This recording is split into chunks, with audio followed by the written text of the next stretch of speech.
am Trekk with 2Ks, and this is Weekend Crypto. I'm gonna tell y'all, like, I don't think y'all understand how much, like, I really like being a part of the Gentlemen of Crypto Network. I really like being able to put these news things out for y'all. I like trying to make the connection. I like trying to give some information that gives some kind of added value to y'all and what y'all doing in your life within this whole thing called crypto, right? I had drill this weekend.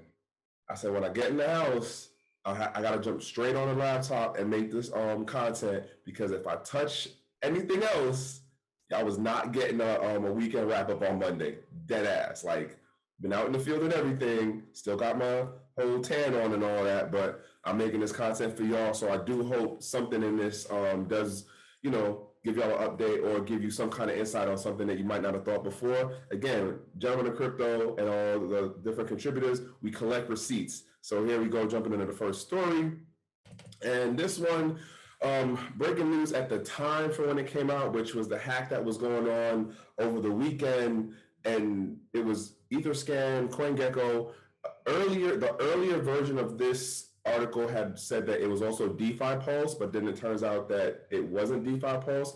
I've been saying it for the last maybe month and change. Like, there is something definitely going on with the hacker scam community, even for white hackers, black hackers, whatever you want to call them, because some of the things that are being done, honestly, they don't make any sense at face value. And I would argue that there are either individuals or groups that are doing more different coordinated things. At least that's how I propose it in my head. Nonetheless, right? Basically, what was going on was someone was using a Bored Ape Yacht Club logo to exploit what is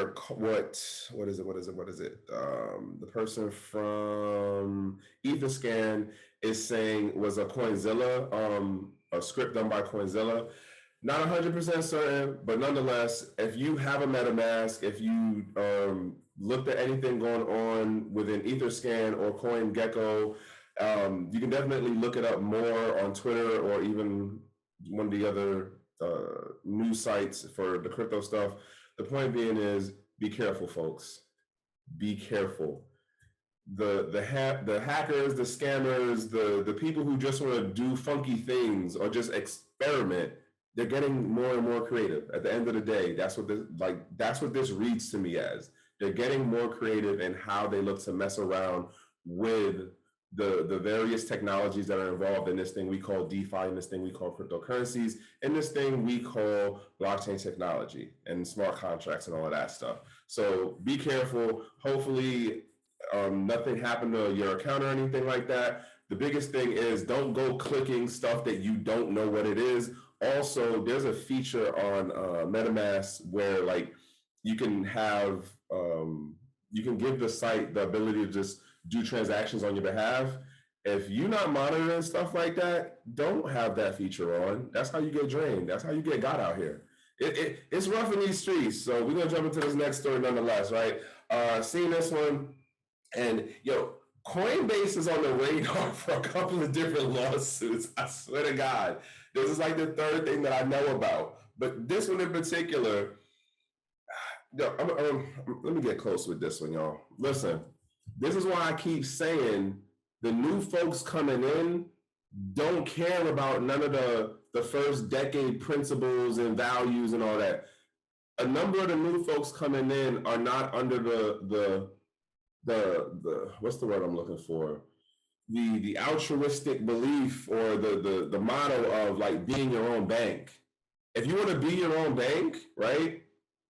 You do your own due diligence in whatever the thing is that you're going to put your capital in, your energy and effort into. And if it goes wrong, guess what? You move on. You don't then turn around and be like, well, someone needs to make me whole because I put my money there, even though I didn't do any due diligence or research. Or if I did, I still want to hold somebody else accountable to get my reward back, to get my gains. When I see stories like this, right? This is what I feel like I'm seeing. People who are being babies about, I only want to win and I don't want to lose. It's like the little 2-year-old mentality, right? Like, it's all mine, it's all for me. And then you try to be like, well, no, you can't have that. Or, well, you lost. All of a sudden, they don't know what to do with themselves. But these folks obviously know what to do. They made a lawsuit against Coinbase for promoting some coin, a token called GN, which was supposed to be connected to the Japanese yen. It turns out that it wasn't. And so now they're going after them. These are the situations that make it for the folks who want to have economic sovereignty, for the folks who actually are like, yeah, I want to be my own bank and control my own funds and understand that it comes with risk for the rewards that I try to take, right? It comes with a risk to it. Those folks who understand that, guess what? Regulators and legislation gives two shits about you right now, because these folks are going to be the ones who complain enough to where the regulators are going to come in and just broad-handed, backhanded all across the board. And so guess what? You don't get to have economic sovereignty anymore because these folks want to be made whole because they made a bad investment. That's at least how I'm interpreting this whole thing. You could definitely look on Crypto Slate's website to find this one, but that's basically what happened as far as this story is concerned. There's nothing really too, thing to say about it. I thought this was funny though, but this is about at the time of writing. The GYN trading token was like 0.000773, but that's equivalent to the yen trading to the US dollar. And this was on, what day was this? This was on Saturday. It's Sunday now when I'm recording this, and then you'll see this on Monday. So it could be even way worse than that. I don't know if you got into this, but if you did, what was this Trayvon say? Like, you didn't lose your crypto, but like you kind of lost your money. That's the situation right here. I don't know what else to tell y'all. Like, hopefully you weren't one of the people who was holding this bag. Hopefully, right? But anyhow, moving on to this next story. Binance. So I seen this, like I was trying to keep up at least by like scanning through some of the crypto news websites, while I was out in the field and everything, and like, just moving around. I couldn't read everything, but I seen this story in regards to CZ pop up on more than one site. I didn't read the other ones. I just ended up running with this one.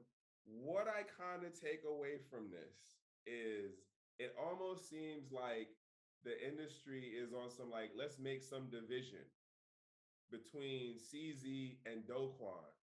And arguably, CZ does make a good point in regards to like, oh, so you're just gonna fork it and then think that because you forked from off of your old token coin, you're gonna end up being able to maintain the value.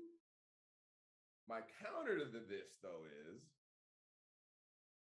look what happened to BSV, look what happened to Bitcoin Cash, which are forks off of Bitcoin, right? And then there's the other Bitcoins that came after white paper version of Bitcoin Core, okay?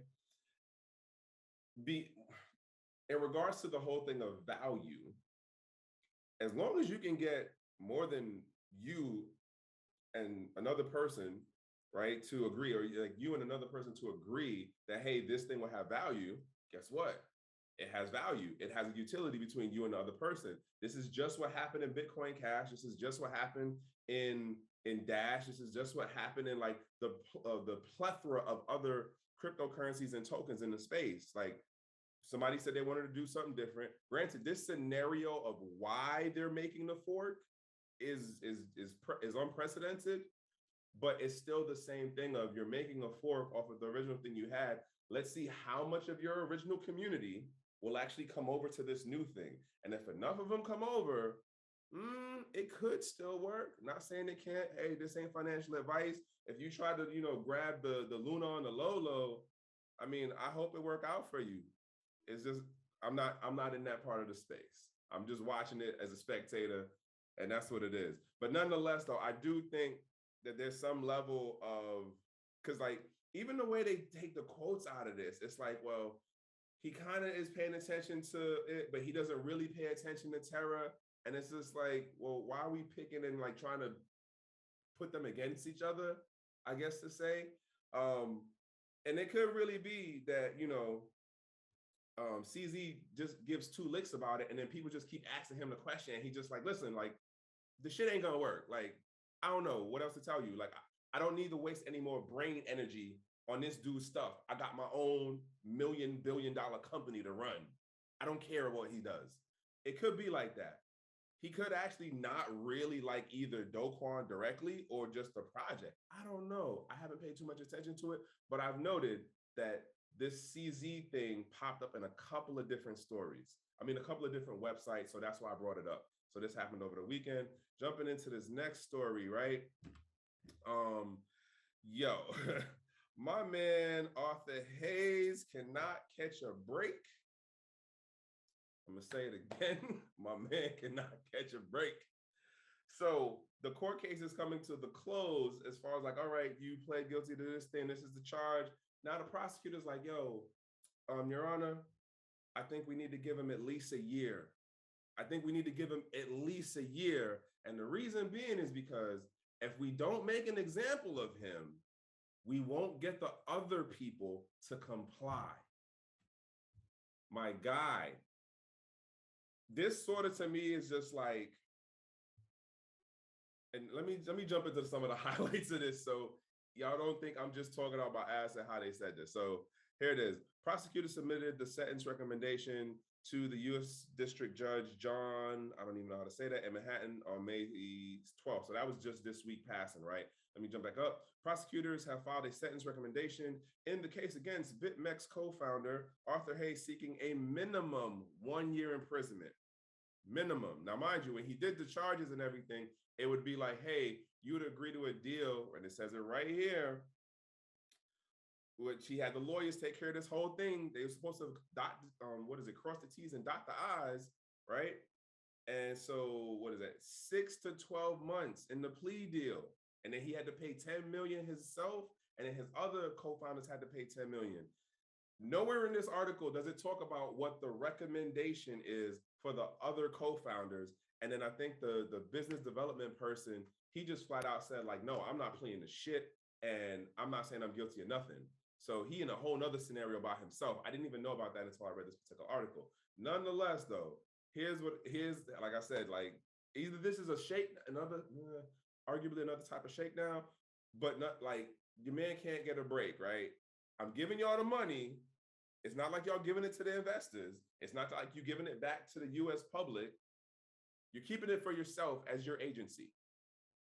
And I said, okay, I did blah, blah, blah. And now y'all trying to come at me with staying in jail for a minimum of 1 year. Minimum, folks. I don't know, man, but let me read this last line before I jump into this next thing, right? So there's no question that this case has been extremely closely watched in the cryptocurrency industry. Compliance by cryptocurrency platforms will be unattainable if their operators believe there is no meaningful repercussion for failing to comply with the law. Mind you, they're making the laws up as they go along, people. We've been saying this for how long on here? They're making the laws up as they go along. You got to remember, they only recently started telling you stuff between the IRS, between SEC, between FinCEN.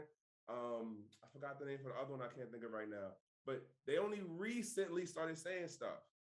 But in the beginning, this was internet money. This was magic stuff. It didn't even matter at all. Now, all of a sudden, hey, like the law's been here forever and ever. No, they haven't. They have not. Anywho, y'all understand. I'm getting worked up on this because it's just like, really? Like this is how y'all gonna go? And this is just a scare tactic. This is gang. It's going like, listen, we got to shoulder tap on him double time so we can get everybody else to take the knee. That's what it is. Anywho, like I said, the other co-founders, there's no mention of what their sentence recommendation is. It's Arthur Hayes because he's the bullseye target. And I hope it work out for the man. I really, really do. So jumping into this other story right here across the pond, taking it up for the Munsdom. So the UK court, in their version of like the Supreme Court, recognized NFTs as private property. The NFT content itself, personally, I see NFT as a technology that happens to have a use case in relation to visual or musical content. But that's a whole nother thing. The specific thing within this court case, though, is that the judge who makes the ruling, oh man, I didn't highlight the line. The bottom line was that there was a case where a lady from an organization, Lavinia Osborne, founder of Women in the Blockchain Talks, had some art pieces, some NFT pieces that were stolen, and then they ended up on OpenSea. The judge comes in and goes, "Hey, OpenSea, you need to freeze those assets right there so that this person can be, made whole or whatever." And then the judge makes the caveat, well, the precedent of saying NFTs are personal property. So now it's like, well, you're holding Mrs. Osborne's personal property that was stolen from her by some unknown person or persons. Please freeze the assets there. This is another example of law regular law enforcement or the executive branch, I don't remember, sorry, the judicial branch making declarations without technically understanding how the space operates, or what does that actually mean to enforce a freezing like that. Because if you know how to get around the front end of OpenSea and communicate directly to the smart contract, what then? Like, and then even when I read this lady's quote for what she said, and it's nothing against this lady, I don't know her at all. I didn't even bother to I didn't even bother to look up to see who she actually was.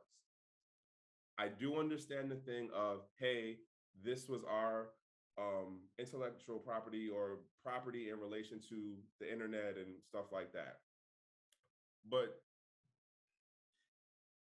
even with her being in it, I would think she would have had a better grasp of, I know that the court made this order and made this declaration, yay, on the part of personal property is being identified, but the judge also said in caveat, whatever the underlying asset is, like, so let's say you did a 3D picture of something in real world, it's still two separate things. It doesn't make that connection of NFT related content and real world related thing.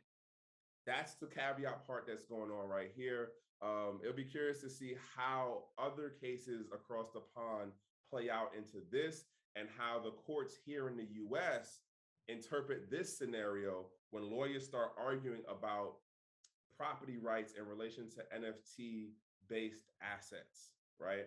That's at least how I'm looking at it. But again, the other thing that gets me in regards to this is how okay, the quote that was used from her kind of makes me go, are they downplaying how much you understand about the technical aspects of being able to directly interact with smart contracts, as opposed to having to go through a front end, which is the website of OpenSea or Rarible or any other Web 2 marketplace? And let's be clear on this. Let's be clear on this. OpenSea is still a Web 2 marketplace marketed as a Web 3 website. It's a difference, right? So all right, I'm gonna stop beating this horse. The bottom line is the UK did something in the legal sense. Eventually, we're gonna have some court cases that look to say, hey, look, the UK did it. What y'all doing over here with the NFT stuff in the law? That's the bottom line. All right, now jumping on to, I think I'm in the second to last one. So tax investigators identify potential $1 billion crypto Ponzi scheme, report says. This caught my attention because the whole thing of Ponzi scheme and rug pulls as how we, talk about it in the space.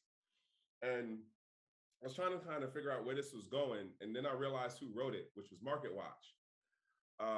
They don't name the person who wrote this. So this could actually just be a paid post, or this more, well, arguably a ghostwritten piece, right? Because it doesn't actually say who wrote it, and it doesn't mean that it was actually somebody from MarketWatch.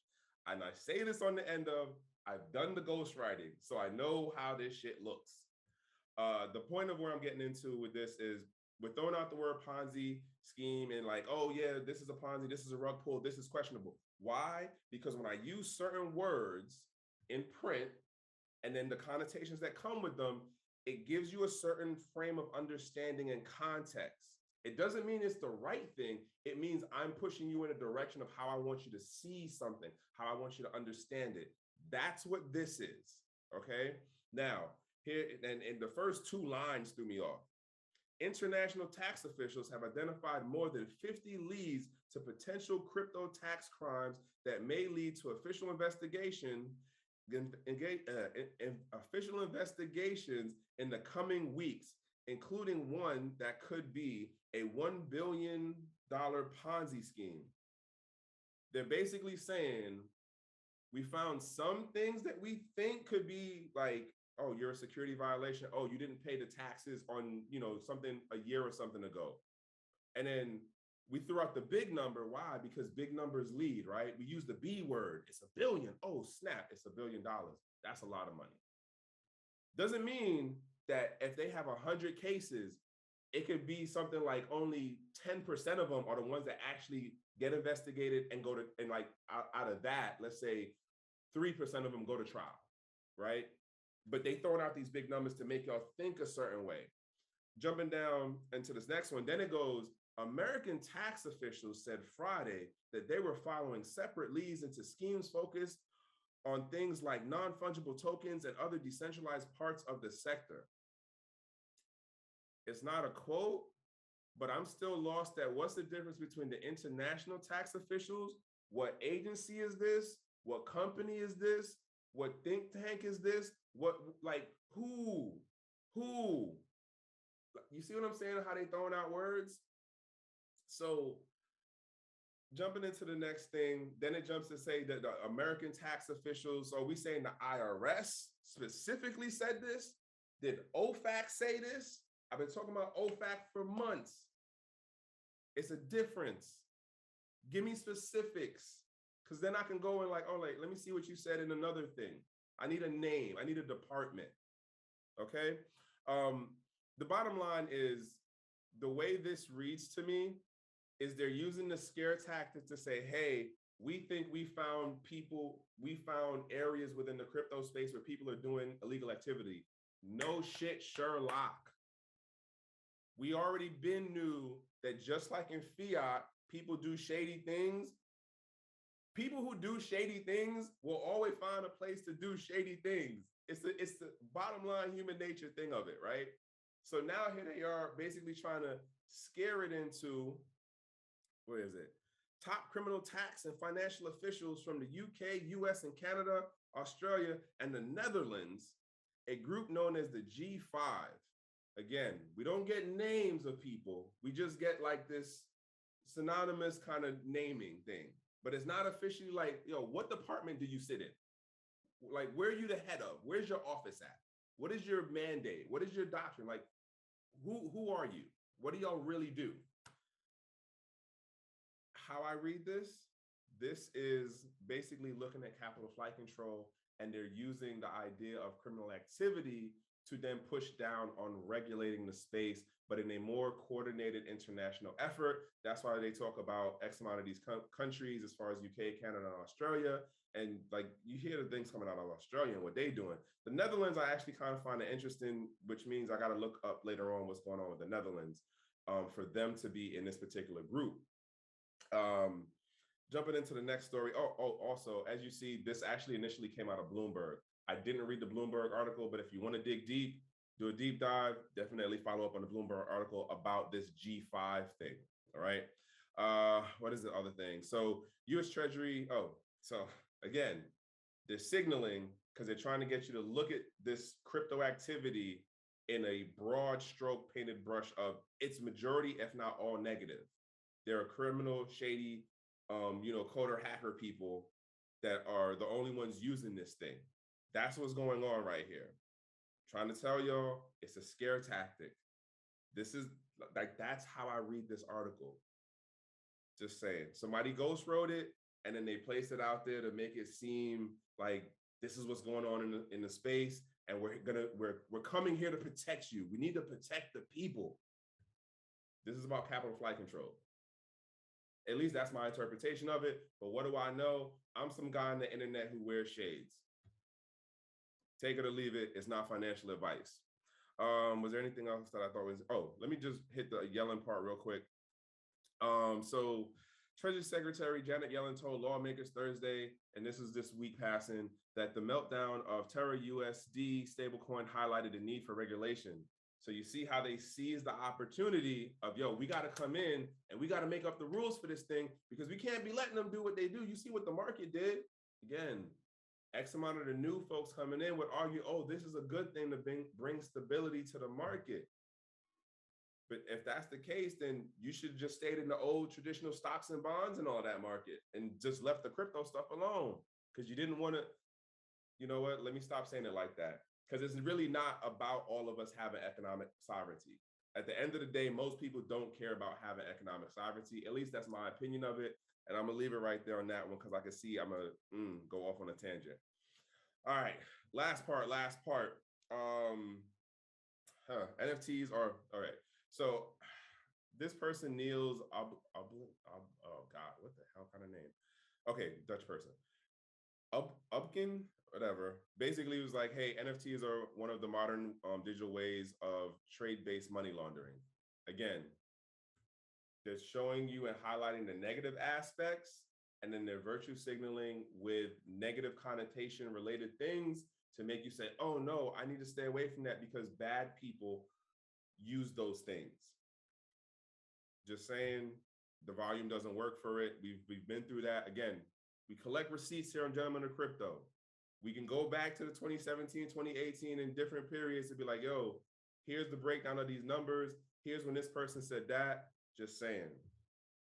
Don't fall for it. Do your own diligence and research to really understand what's going on in the space. I'm gonna leave it there. I'm running long. I'm tired. I'm done with this day, y'all. Bottom line is, this is the Weekend Crypto here on the Gentlemen of Crypto channel. If you're really trying to understand what's going on in the space, I would recommend looking at the masterclass because I'm gonna tell y'all, I got the masterclass, right? Because why? Aside from supporting my people, I also got to make sure I be up on what's going on in the space too. So I took the masterclass myself so I could be up on the thing as well as the other things that I'm doing to be aware of what's going on in the space and trying to like educate and share news and information with other people, right? And other than that, like, sorry for the rant on this one. I'm tired at this point, honestly. And yeah, it's a Monday. I hope y'all have a good week. And I'm gonna close it out on this one. I am Trekk with 2Ks, and this is the Weekend Crypto. And yeah, until the next one, man, have a good one.